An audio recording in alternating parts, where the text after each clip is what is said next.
Good afternoon, good morning, good evening, everybody. Thank you very much for joining us. This is the first of a new series of webinars or blogginars, or I'm not quite sure what they're called anymore. And today we're going to talk about a new topic altogether, which is to say next year's conference, by which I mean 2025's European Aviation Conference. One of the subjects that we're going to talk about next year is infrastructure and airfields and airports. And of course, as has been announced and everybody knows, next year's conference is in Poland. So it's completely appropriate that we talk about the new Warsaw Airport, if indeed that's what it's called, or the sort of centre of Poland airport. I'm not 100% sure what its correct name is. No doubt we will discover in the course of today. And also perhaps even more, well, an equally remarkable airport, that is a new one in Lisbon on the south side of the river rather than the Lisbon city side of the river, if you like. And again, were we in Asia? Were we in other places perhaps talking about new airports would just be another day at the office? But in Europe, it's a seriously significant achievement to be able to build new infrastructure and new capacity.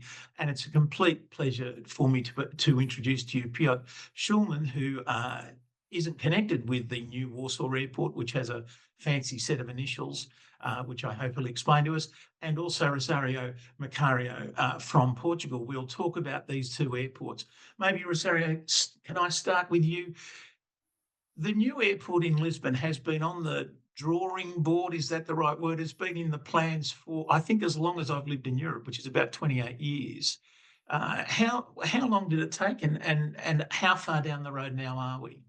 Yeah, well, thank you, Andrew, and it's my pleasure to be here, starting with this webinar with you and Piotr. In fact, I think the Lisbon airport is the oldest new airport of Europe, most probably. I do wonder if the one in Sydney would run for that. But yes, okay. Yeah. How long has the discussion goes for 60 years. This is a 60. 60, exactly. Okay. And there were at least 4 decisions taken along these 60 years, and 4 decisions have been overcome by political lobbies and disputes between government and opposition. And so it was never possible to proceed with the decision and to effectively execute it. And so, sorry, just to interrupt, those 4 decisions were all decisions to go ahead. Yes. And then the political process and then rolled it over. Strong lobbies have made their movement, and they turned down the decision and canceled the decision. And this happened along 4 times, at least along this 60 years. So which was an impressive situation. But finally, it seems that now, and slightly different circumstances, which means that we have learned something along the 60 years in terms of decision, and apparently it goes ahead now. Are we sure? I mean that ever so nicely, but are we sure? Well, there is a decision, that there is a consolidated decision now, and there are some differences to the past. I mean, in the past situations in which, in fact, the conclusion that those decisions arrived is exactly the same that the one that we have arrived as well. But in those cases, there was no formal decision in terms of the official decision of the government was never taken because the lobbies interfered before. And so the consequence was that nothing happened, and the thing continued to be discussed. This time it was slightly different, maybe because of the urgency, because Lisbon Airport is in fact over the limit, and it's not possible to receive any more traffic, and the traffic is growing significantly. So that was one element, that there was in fact the need to take some decision. But I think what was the most, what differentiated mostly this situation from the past was that the government reached an agreement with the opposition, and that agreement relied on creating an independent technical commission to make the assessment, the strategic environmental assessment of all the possible options, starting with 6 options that were indicated by the government, but having the freedom of turning those options down and adding new options, and of organizing the methodology and the process as we wanted. So this technical commission was in fact independent, as the work then proved. And this was one difference. So it was not a government body who was doing the study. It was not a political body dominated by any political party. And there was from the beginning this previous agreement between government and opposition that they would then take a common decision based on the results of the technical independent commission. And so the Technical Independent Commission was formed by 6 persons for the different areas. So one for demand studies, one coordinator for demand studies, another coordinator for planning and airport development, which was myself, another one for accessibilities, another one for environment, another for economics, and another for law, because there is one additional complication or complexity, which is the fact that the current concessionary has a long-term contract for the exploitation of the airport. So there was the need to involve the law sector. And meaning the concessionaire of the current airport or the concessionaire of the future airport? Concessionary of the current airport is the concessionary of the future airport. Oh, I see. So it is in their contract already. And the concessionary was interested and in doing a dual version. That is, instead of going to a new airport, keeping Lisbon as it is, and adding a new airport to work in a dual operation with Lisbon that was on the south bank of the river, a military base called Montijo that is almost in front of the current Lisbon airport. And so basically the current concessionary had an interest in this. And the other difference from this aspect was that the previous studies did not consider an enlarged strategic view of the development of the country. It was really only focused on the airport without taking the rest into consideration. And this time, because we were in a framework of a strategic environmental impact, we were forced to look at the problem in a wider perspective of the regional impacts, etc. And previous studies had no public participation at all, and this one had the most intense public participation ever done in Portugal for any project. Okay. Wow. Okay. So over the 60 years, has it always been the same site, or has the site shifted in each of the reviews? It shifted slightly, but Portugal is a small country, so you cannot shift too much. It's not that small. You cannot shift too much because the country is small, and it was always around the same area. And this time there was a new player coming to the ground also. That was a proposal to do it in Santarém with a group of investors that were interested in religious tourism in Fatima. Right. Okay, and so they went to the Prime Minister doing their lobby for a regional airport, and the Prime Minister at the time, who is now the President of the Council of Europe, said, well, my friends, why don't you come and bid also for the big airport instead of doing the regional? And then suddenly there was this new player. but which was to the north of the river, but in an area which was very conditioned by military operations, because Portugal, this is another characteristic we have. Besides being a small country geographically, we have very dense military areas and operations. So the air traffic is very much congested of military operations from NATO mostly. Right. So, Piotr, listening to all of that, how easy compared to Portugal was it in Poland? It's thanks, Andrew. It's interesting to hear the story from Portugal, because the Polish story has many parallels. Not all of them are exact, but the 60 years? similarities, indeed.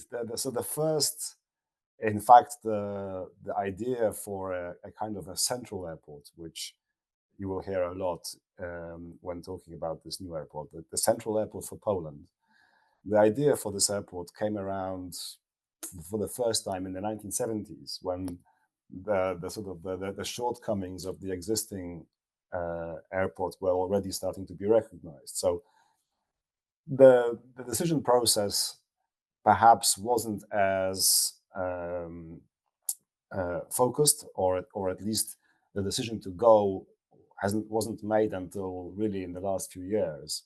But the awareness that a new airport is needed has been around for a very long time, and the site on which the new airport will be built, hopefully in a few years' time, is also the site that was originally considered back in the 70s. So I think this is a common story around many of the airports in Europe. Some new versions have been built, such as Munich and Oslo, and some have not been built, like Copenhagen. But everyone at some stage has been planning a new Greenfield airport. Yes, but so what you're saying is 50 years, not 60, but 50 anyway. This started in the 70s. This is true. It's called, maybe So I'm the- getting this wrong. It's sort of an airport in the center of Poland, isn't it? Is that a fair thing to say? So the current name is the Central Transportation Hub, which also Really? gives you a clue about the nature of the beast, because I think that it is not just about an airport. It is also about being a sort of a central node for transport generally, mainly aviation and rail. But nevertheless, it's more than just an airport, and it's been called various names: an airport on top of a train station, or a train station with an airport. Both of those have been banded around, but the point is that it is located centrally, so it's not necessarily a Warsaw airport, but the idea was that it would be serving a sort of a wider market, a wider geographical area than just the capital city. But to come on to that, how far away from Warsaw is it then? So the site is 40 kilometers away, so not dissimilar to many of the Greenfield airports happening in Europe. Well, those have happened in Europe, and that are happening elsewhere. And elsewhere, for that matter. I mean, Kuala Lumpur, for example, is much more than 40 kilometres away. Yeah. And so, well, while I'm at it, Rosario, how far away from downtown Lisbon is the new Lisbon airport? About the same, 50 kilometers, yes. Oh, 50 kilometres. Well, wow. the airport is inside the Lisbon, is inside the city currently. Yes, The new one. It's like Geneva Airport. You can get to it on the local bus. Yeah, exactly. Well, you can even walk to one part of the Lisbon. Yeah. But the new airport will be 50 kilometers. And this one, and that is also another interesting aspect, that was part of the discussion, is that the government decision, after receiving our recommendation, was then from the moment the new airport is built, this one will be closed, the current one. Right. And wow, I mean, yes. So you're going to have that sort of Istanbul moment where the transfer is going to be one amazing evening of trucks going, thousands of trucks taking everything in one place. And I'm sure the There are airport no staff good solutions for that. sorry. There are no good solutions for that. Well, no. I mean, yeah, Istanbul Airport, another example of an airport that's quite a long way from downtown. Indeed. When is construction scheduled to be finished then, Rosario? Or when have shovels hit the ground? I mean, are trucks in action now?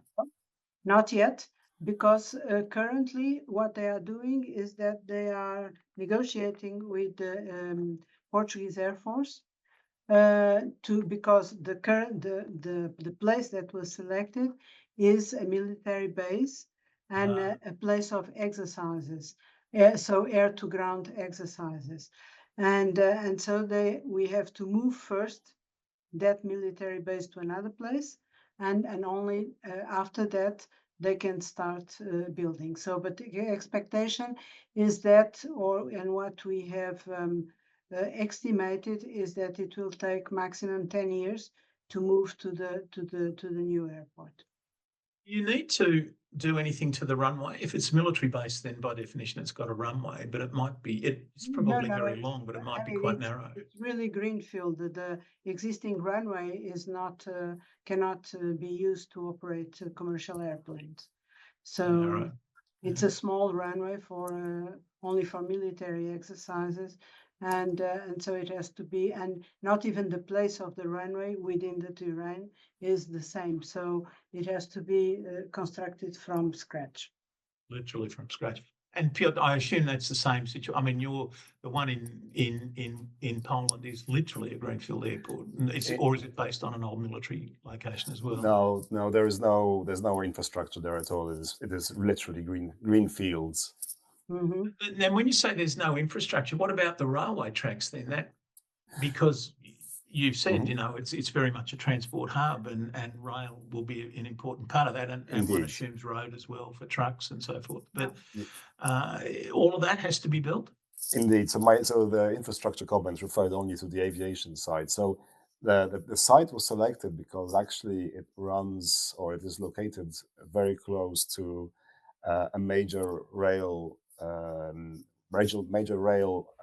do you say, backbone really of the country, which runs at the moment from the center of Poland down to the south, the industrial area.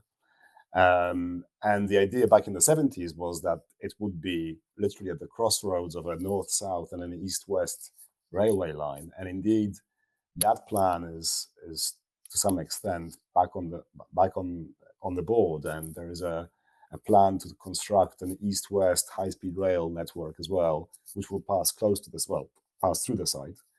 And as I say, there is already a north-south line running through there. So in terms of rail infrastructure, the initial pieces are there, and the site is also next to a major motorway running east-west through the country, running from Warsaw to Łódź, which is a name I will not ask you to pronounce, and also further west through Poznań and then to Berlin. So it is actually on the crossroads of both. You could say the motorway network, because there's also a north-south motorway not very far from there, and the rail network. So from the point of view of intermodality, it is actually an excellent location, but there is no previous airport or runway there. Right. And how far down the road of construction is that airport? So the construction hasn't yet started. Good. That the construction is planned to start in 2026. The current completion date is, I believe, 2032. So it's still, I think, quite an ambitious target. But there is already works. Well, I would say maybe works is too strong a word. Land is already being appropriated for the construction. It's, I think, the area of land that has already been bought from private owners is probably the area of Heathrow, I think. So that all of that preparation work is ongoing. And so, how many runways are scheduled or planned? So in the initial phase, the opening phase, there will be 2 runways, and there is room for, I believe, at least another one in the future if necessary. Right. And Rosario, in Lisbon, how many runways? Same. Yeah, we start with 2 runways, and in fact, that was our recommendation, and all the possible places have been accessed to start with 2 runways, and having the capacity, in this case, the one selected, Alcochete, has the capacity to go to 4. If Right, we- right. And given the way the traffic's booming into Lisbon at the moment, or booming into Portugal generally, that, you know, that's not off the cards. Yeah, because one of the objectives of the government was also not only to consider strategically these options, but also to take into account that the objective is to have an intercontinental hub. That's what they call it. And so that's why we needed to consider the area sufficient to expand and to be an intercontinental hub, and not only a local and national airport, but consider that the transit traffic should be promoted and developed. Right. And a lot of the intercontinental traffic from Lisbon, I assume, heads to Brazil and places like that, so across the Atlantic. In fact, that is even for the national airline, for TAP, that is the main hub is towards Brazil. Yeah, of course. And it has And been bigger than it is now, but the objective is that with a new airport, that it can be expanded again. how many passengers in phase 1 with the 2 runways are you anticipating? Well, we have forecasted different scenarios for demand, and in this, for example, for 2050, we have anticipated that it could reach something like 65,000 passengers. 65,000 or 65 million? Sorry, 65 million. Not Yeah, the 65,000 is a very tiny airport indeed. No, 65 million, yes. In the 1,500 a week. in the most optimistic scenario, and around 60 in the central scenario, 60 million. So Right. currently we are with more than 30. Sorry, more than 30. We are almost touching, well, in fact, we are slightly above 40 million. 40. Oh, right. Yeah, so it's not a huge stretch. Yeah. And Piotr, do you know the sort of anticipated passenger numbers in Warsaw or central Poland? Indeed. So the kind of the ultimate planning horizon, I think, is similar to Lisbon. So it's at 60 million as well. The opening day, I think, will be more like 30 to 40 million. That number sort of changes because the project is, I believe, continuously being tweaked. For reference, the current Warsaw Airport is doing 20 million at the moment. But it's interesting to hear the Rosário talk about the Lisbon story, because I actually worked on the master plan for the new Lisbon airport back in 2008. And at the time... It's one of the many overturned decisions, Yes, I assume. exactly. Indeed. And at the time, Lisbon was handling 12 million. Yeah. And I think we were forecasting 35 million or 38 million in 2040. And you're already reaching that level in 2025 or 2024 even. So you can see how the story, or how the traffic has just massively overtaken expectations over that time. It has overtaken all expectations in terms of the traffic, of the effective traffic. Even the time length for the recovery after the COVID was exceptional. Yeah. And to what extent is cargo going to be a big deal for you, Piotr, given that you're close to the trains and the roads and what have you? It is planned to be a big part of the overall success of the airport. So there is always talk that we as a country should be handling more cargo because of the good transport links that we have, east, west, and north, south. So I think part of the ambition of CPK is also to become a major cargo hub. I can't give you the statistics that are being planned for that, but I do know that it is a major component, and it's meant to really sort of raise the level of participation in the cargo market for Poland.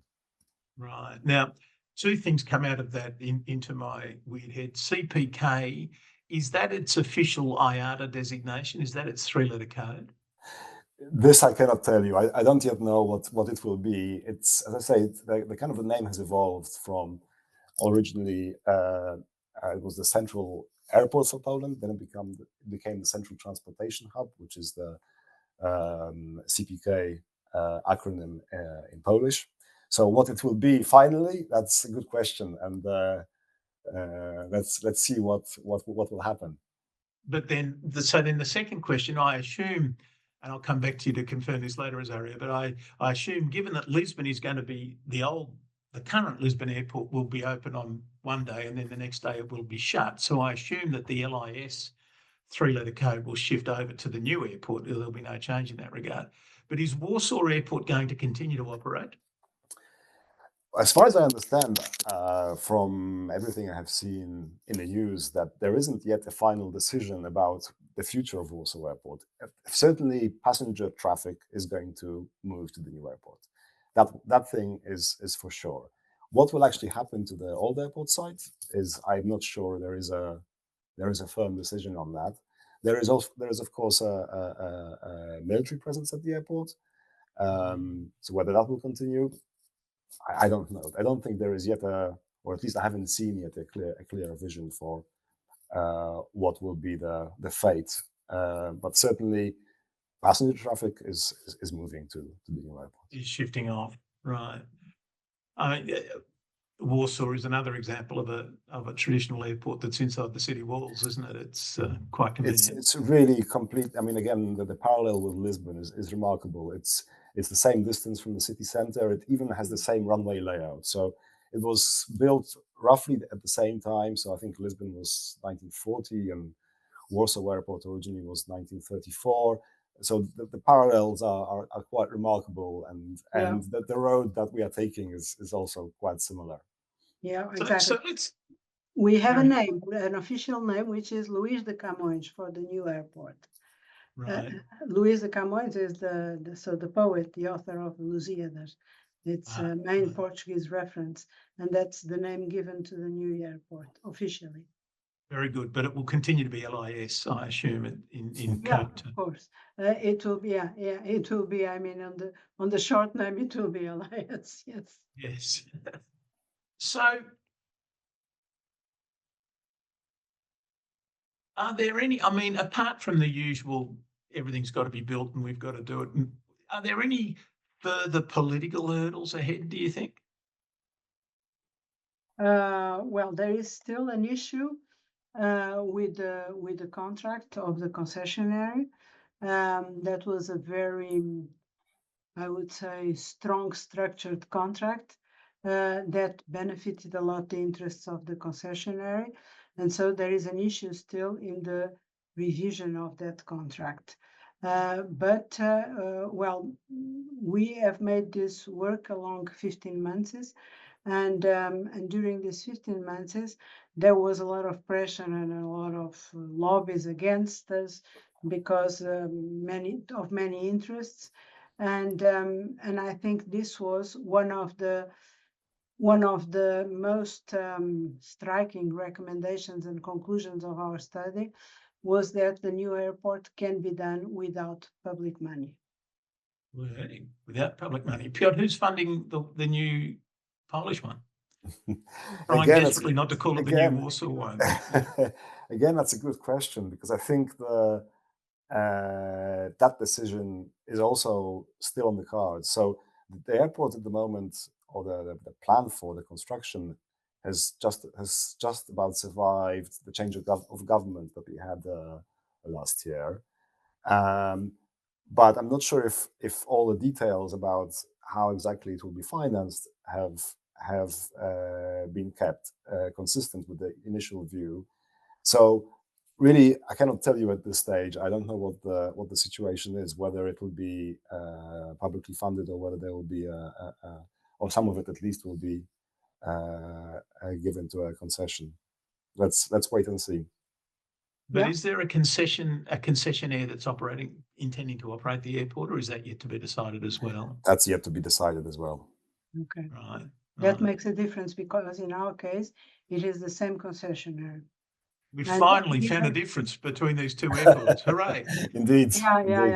Yeah, it is. And in fact, the one of the outputs of our recommendation was that we had to work on two scales of time, so to say. One was the long-term scale, and the other was the short-term, because the current Lisbon airport was over the limit. So there was the need to find solutions so that the current airport could cope with the coming 10 years until the other one is ready. And so the concessionary still has to invest in the current Lisbon airport, and that is already with green light and agreed. They will invest around 230 million to improve the current Lisbon airport. And where one part that was also military, that is now transferred to the hands of the concessionary so that it can be enlarged, and additional fingers. So there are a number of improvements that have to be done so that the airport can cope with the traffic in the coming 10 years. And it was already reconfirmed by the government. So it was the conclusion of, and demonstrated in our study, that there was no need for public money to invest in the new airport. And this has been already reconfirmed by the current minister and announced publicly without reaction of the concessionary. So it raises the really interesting question. The next question I was going to ask was public acceptance. Obviously, if you're living near to the existing airport, the news that the airport's moving away, unless you work at the airport, might be good news indeed, because it'll be a lot quieter, there'll be fewer aircraft, et cetera, But start with you, Piotr. What did you do, or what was done to get public support behind this? And let me supplement that. I assume that the fact that no public money is going to be used to build the new Lisbon one would have helped get the public on side pretty quickly, wouldn't it? But yeah. But that was the final. I mean, that was a conclusion that came out at the end. And in fact, we the Technical Independent Commission, we were even surprised with that conclusion, because in the beginning we didn't expect that we could formulate a solution that would not involve public money. But all this process was, all the methodology was conceived to have a very intense public participation. To give you an idea, in the beginning, we have done it through a platform and through meetings with thematic. We have decoupled the problem into thematic issues, and we have done meetings, live meetings with stakeholders on those different teams. And besides this, we have opened a platform for the public, for the general public, to contribute and to give opinions, suggestions, criticism, whatever. And to give you an idea, already when we opened the platform, we received 39,000 views over what could be the new airport. And this was in the first phase, so in opening of the discussion, so to arrive to the consensus of what should be the new airport.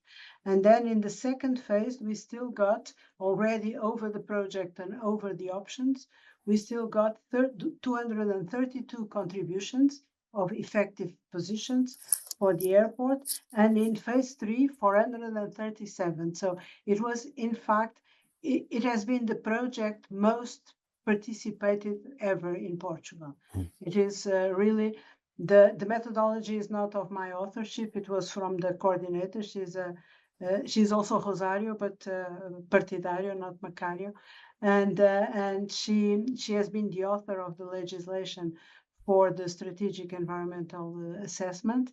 And from the outset, the legislation encompasses this intense public participation, which has never been done. And this time it was possible because it was really an independent commission, so we were free to do whatever we wanted. And we had no interference from the government. In fact, the government took How do you buy that? Yeah, So the government what took was a very particular position because we could not even talk to them. well, that's They always a refused good any talk outcome. because it So, was Piotr, what was the situation then in Poland? Is there public acceptance of this new site? Is there has there been resistance? What's happening? So it's interesting. The supporters and the opposition run along various lines. So, as you rightly said, those that live under the flight path of the existing Warsaw Airport are very much in favor of the new site. At the same time, a lot of the people who live in Warsaw actually find it very convenient that the airport is currently very, very close. And so the idea that you have to suddenly travel 40 kilometers away is not exactly exciting for many of those. Otherwise, it's interesting following the debate in Poland. I think there is a bit of skepticism about the new site in terms of the distance, because we are so used to having an airport close on our doorstep. Literally in your pocket. But then in terms of the site that has been selected, clearly those that are living on the site, and there are a few villages that are going to be affected, are very much against. But I don't think that on the whole sort of country level, there is necessarily a strong feeling. I think that, again, the layman will say, "Oh, this airport is so far away," but actually, it probably makes sense on many levels, and especially moving an airport with all of its noise and impacts on local communities to a site that is much more sparsely populated than central Warsaw is a good idea. But yeah. With the sorts of time, I'm trying not to use the word delazy, but with the amount of time that's passed since the original decision, certainly Sydney Airport, the new Sydney Airport at Badgerys Creek, when that site was selected, I don't even think it was on maps, that sort of area. But now, of course, Sydney has expanded westwards, and so the airport is in or is very close to the population. So the public engagement issue becomes slightly more complicated. Is that the case? Is that the case in Warsaw? Has Warsaw expanded out towards the airport? No, it hasn't. It hasn't, and I think in some ways the airport, or the aim of the concept is to do that. Is in some way to link. Because I should say that to the west of the airport, slightly further than Warsaw is to the east of the airport, there is another major city of Łódź, which had a sort of its moment of greatness many tens of years ago, or even hundreds of years ago, and in some way has been the poor brother of Warsaw. So in some way there is a hope that this new airport will revitalize that city as well, because it will suddenly be very, very close to this major airport. And indeed that the two cities will sort of come closer together, almost sort of forming a dual city in some way, with the airport in the middle. That is kind of the vision of the urban planners. And whether that actually will be realized is an interesting idea, but certainly you can see that there will be benefits for this new city, because suddenly there will be a very fast rail link to Warsaw and to the airport. So surely that must be a positive thing for its development. Right, but again, none of this stuff is. I mean, no soil has been turned yet. No shovels have hit the ground or anything like that. No. So what sort of time frame are we talking in Warsaw? So 2026, as I mentioned, is the start of construction, and 2032. 2032 is the planned completion date at the moment. Whether that will be achieved, I think that's probably the big challenge for this airport. It's quite an ambitious target for a major project that not only requires the airport infrastructure development, but also the rail development, utilities, all of that stuff that you need to support an airport. The site has to be drained, all of those other things that are required for the infrastructure to function. So it's a massive piece of infrastructure, and yeah, I think it's a challenging schedule. Yeah, but it is a massive piece of infrastructure. It is an important piece, I guess, of national infrastructure. It's a national asset once built. Who's going to own it? Good question. Well,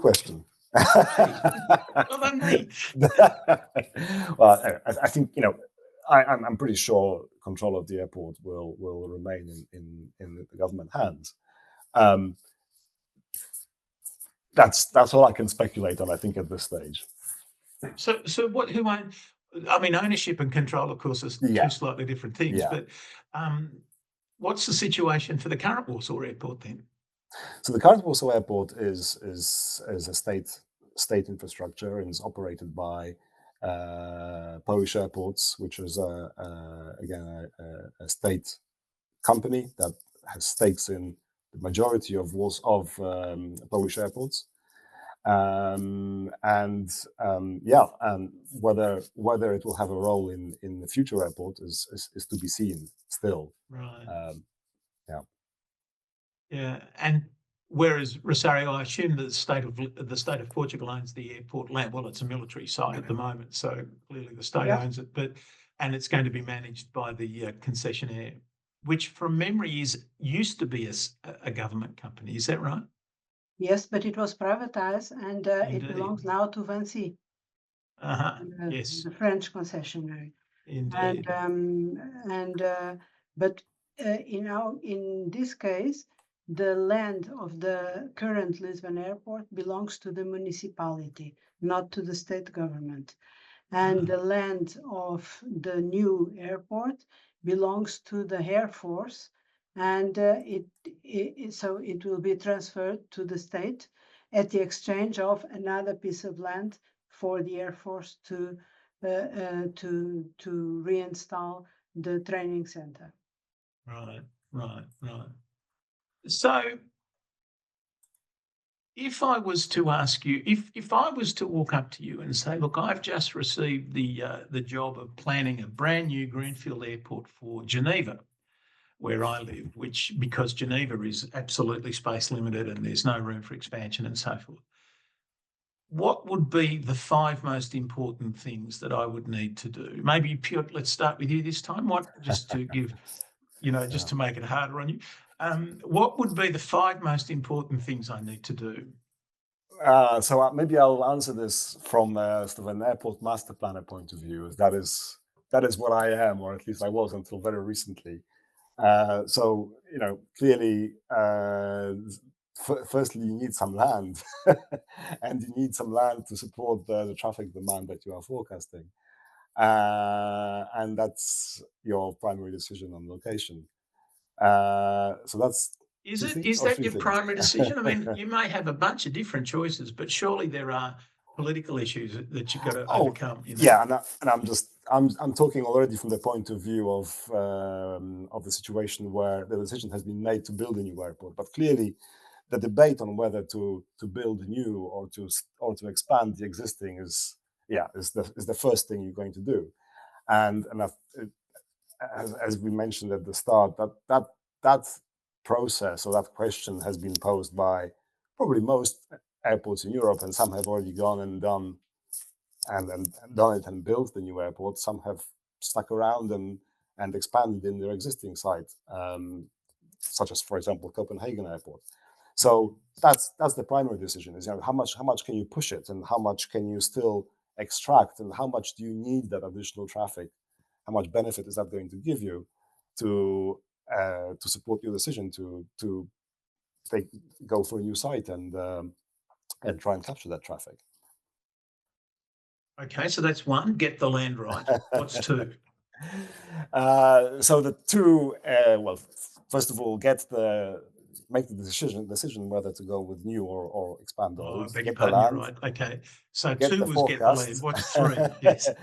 Get the land and the location. Third is get the forecast, and then plan the infrastructure as you would need to support the forecast. And of course, each of these steps is I'm speaking very easily here, but each of these steps is a massive undertaking. Yeah, And none of these are givens. I accept exactly. that altogether. Is there enormous pressure, increasingly more pressure, do you think, perhaps to make it easier to get there other than by car? See what I'm trying to say? I mean, to what extent is access to the airport increasingly going to be changed, do you think? Well, I think, and especially in the case of the central transportation hub, the whole idea is that access by rail is a major component of the story. Well, the airport is not just the terminal node, but it's meant to be a kind of an interchange as well, to some extent, for the rail network. But it's a major component of the project, linking not just Warsaw and Łódź to the airport, but potentially other cities in Poland as well, which in some way would allow the replacement of domestic traffic by rail, which is something that a lot of countries in Europe are talking about from the point of view of reducing carbon emissions. So rail is a massive component, and certainly, no doubt, there is, of course, roads access, and it will continue to be a major part, but the rail ability or the access is a massive component of this project. Right. I assume that's the case as well, Rosario, in Lisbon. Are rail links being planned? Yes, railways and railways is being planned, as well as road, but high-speed rail as well. So Right. the new high-speed line is also expected to serve the new airport. But Right. let me tell you that if you ask me how to do a new airport, my first thing would be backcast. I think that was part of I think of the success that we have had reaching a final solution was in fact to understand what was the main questions for what do we want for an airport in 20 or 30 years time, and then from that point then scan all possibilities that you have and do it in a very transparent and open way. And it is, we might say, well, but it is a work that maybe it is not without return, because in fact you are scanning solutions that you know that they are not at all adequate, that at the end they are not going to be used. But I think it was an important part. Now looking back, I think it was an important part of the acceptability was the fact that we have scanned everything. And even the ones that look to be more silly solutions, we have given an answer to that, and that was in fact important for the acceptability of the final solution. So, Piotr, was there lots of public consultation in the Warsaw case as well? I think in terms of the decision on the location, again, that process has gone on for many years, and there have been many proposed sites that have been tested. I have to say, I don't remember how much consultation happened at those stages. And indeed, I think with the latest investigations, which in the end confirmed the site that was already under consideration 50 years ago. Again, I don't believe we had quite the extent of consultation that Rosario is talking about. So the decision was kind of made through sort of independent analysis, expert analysis, but I don't think there was that participation in terms of the site selection, certainly. Right. But the terminal and what have you has been designed. Is that the case now? So the terminal is currently being designed by Foster's. And I believe that process is still ongoing. I guess it must be nearing the end, given the construction start date I mentioned earlier. And indeed, the same works are happening for the airfield and the other components. Sure. And also for the rail connection. Right. And Rosario, I assume the terminal's been designed in the new Lisbon airport? No, not yet. Well, we have made a standard design in terms of functional design so that we could estimate costs and everything. But the official design of the terminal is not yet public, and now it is in the hands of the concessionary, of course. And so now it will be the concessionary to come with their solutions and to come forward.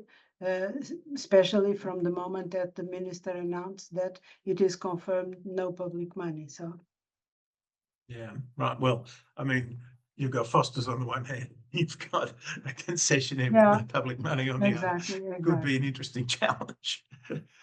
So we're just about out of time, but one last set of questions, I guess.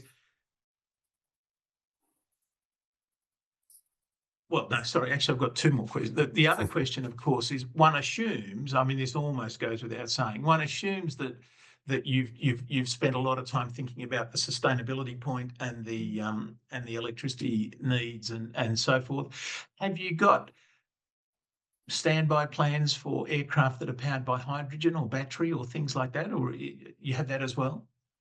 Yeah, in our case, yes, that was one of the issues that was considered. That was to have not only an integration with national plants, but to have specifically the network of hydrogen and electrical to serve the new airport. Wow. And I mean, obviously Portugal's got a fair bit of sun, so the solar power stuff can be done very much. In terms of electrical power, we are quite well in Portugal. Yeah, unlike Poland, Piotr, I've never been in Poland and seen the sun. I haven't seen it for the last 2 weeks either, so summertime is much better. But right. So we can't boast the same kind of solar power as Portugal. But in terms of future sort of hydrogen infrastructure, I have to say I don't know the details. I can only assume that similar thinking is happening about alternative sources, as it must do, since that must be the way that we move forward. One of the ways that we move forward in the future with aviation. Right. No, I should explain to everyone that Piotr very kindly, very gamely agreed to stand in. He is an outside observer in this process, albeit that he's an airport planner. We originally intended to ask another person called Piotr who was more intimately involved, but unfortunately he couldn't make it. So I should have explained that right at the start. I do beg your pardon. Okay, and so if I asked you to say, in quick fire round, what's the one thing that people should look out for if they're trying to build a new Greenfield airport? Start with you, Piotr. I mean, I think the intermodal integration is a big thing, and I completely agree that this is the right way forward. If we can make the most of using rail for short connections, that must work in our favor. Yeah, absolutely. And Rosario? Yeah, absolutely. Intermodality is key in terms of sustainability of the airport, both environmental sustainability and even economic sustainability. Yeah, I'm sure that's right. Yeah. Well, thank you very much, both Piotr and Rosario, and I hope, ladies and gentlemen, you found that as interesting as I did. We will be back in the new year. Do look out for us, and thank you very much for your attendance and your observing, your watching of this series up to now. So with that, I wish you a very good day.